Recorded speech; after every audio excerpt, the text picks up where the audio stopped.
Maista myös aito Amerikan keisari. Keisari 66. Käsin tehty aromikas pintahiiva-olut. American Style. Hey everyone, this is Mathias Nygård from Turisas and you're watching Chaos TV.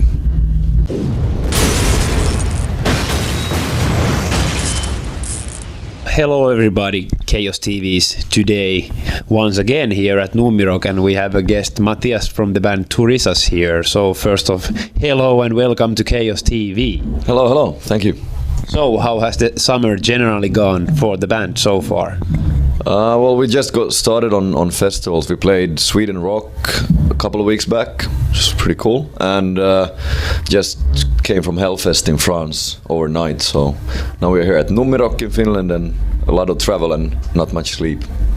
So Numirok is quite legendary festival here in Finland. So what are your own expectations towards the show tonight? I guess the atmosphere is quite ideal for your music at least.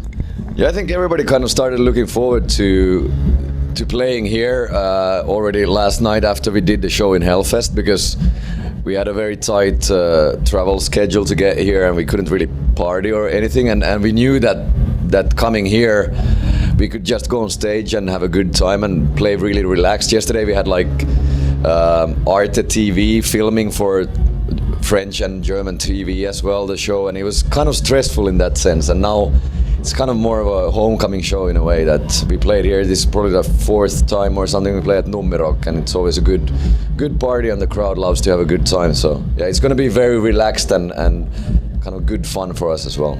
So were you happy about the show at Hellfest because it was filmed? Yeah. Did it go well? Yeah, we had some kind of technical issues, and on stage maybe it was not really possible to enjoy it as much as you'd want to, because we had to kind of run around with monitor settings and different things. But we actually got a copy of the recording, and we were able to watch it on the plane already, so we already watched the show. Okay. Kind of have a video briefing, and went through it, and it sounded actually much better than everybody thought it was, so everybody was kind of pleased by that, and yeah, it was a good show and a massive crowd as well, so it's kind of cool. So in Europe there are a lot of different festivals during the summer, so what are like your own personal favorite ones? Well, of course, playing the big festivals like Hellfest or Download or Wacken, or it's always great to play for a big crowd.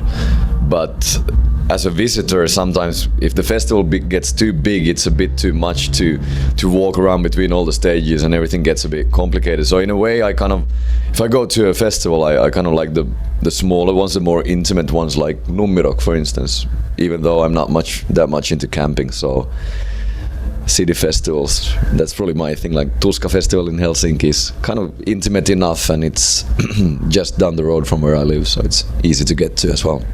So you are pretty much during this summer supporting and promoting the new Turisas 2013 album. So have you generally been pleased with the feedback the album has received so far? Yeah, I mean the reception has been pretty mixed, but we knew to expect that, because of course the album isn't exactly what we've done on the previous albums either. So we knew that we always stir up a bit of a mess when we release an album, and it's not exactly what maybe the fans expected it to be.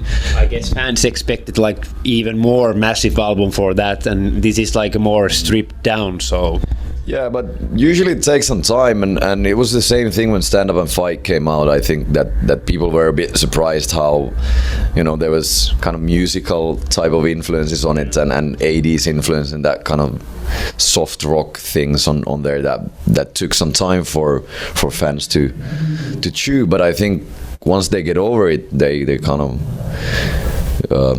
people really appreciate the album. So I've never been kind of too worried about the first response, because it's kind of learned already that it takes some time, and also playing live shows, you get a different angle to new songs, and the new material seems to be working really well live as well. So yeah. So what kind of feedback have you received from the songs live wisely? I guess you have played quite many new songs live now.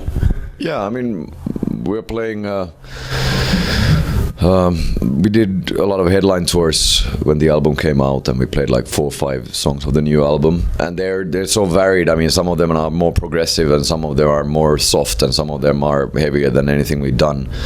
And yeah, so it's also nice to have those songs that we can make a very varied set and change around. We always change our sets quite a bit, so even when doing a headline tour, many bands kind of lock down their set and do the same set night after night, and we kind of drive our crew mad because they don't have a set list 45 minutes before the show, because it comes so late that we just decide on the mood of the day of what songs we're going to play. But I like it that way. It kind of keeps everybody a bit on the edge, and it doesn't get too routined in a way. I was going to that how hard it is actually to decide the songs for the set list, since you guys already have quite many albums out. So I guess sometimes it's pretty hard to decide what songs you want to actually play live. Yeah, it was easy when you had like 1 or 2 albums, because you were playing all the obvious songs and that was it. And now there's more songs that you'd like to play that you're able to, and you have to decide what to drop out and what to still play the certain so-called hit songs that people want to hear each night. So yeah, exactly. So it doesn't leave you with too much room to wiggle around, especially on a festival set. But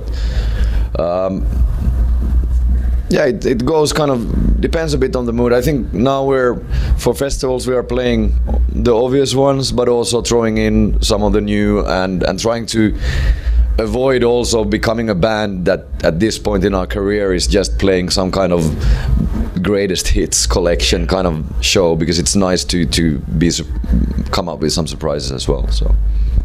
So in Finland in the summer there's pretty much a festival each weekend, and most of them last for 3 days. So if you would organize a festival yourself and decide like a headliner on a 3-night festival to pick basically 3 different bands to it, which would be your ultimate lineup for it and why?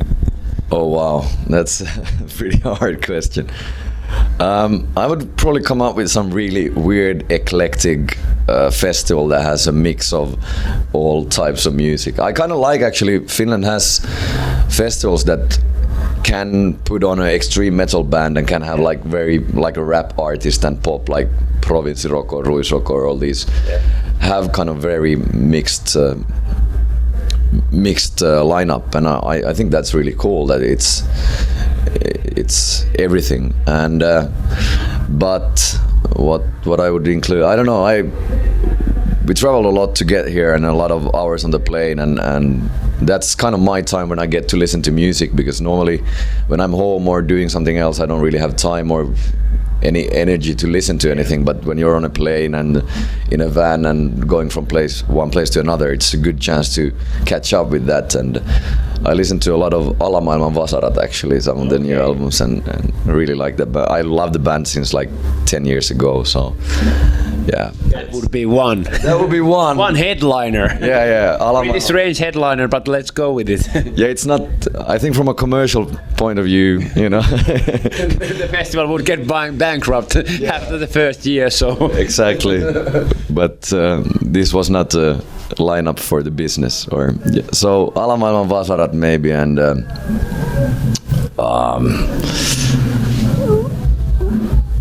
what else? I don't know, maybe Gogol Bordello for like a good party band, and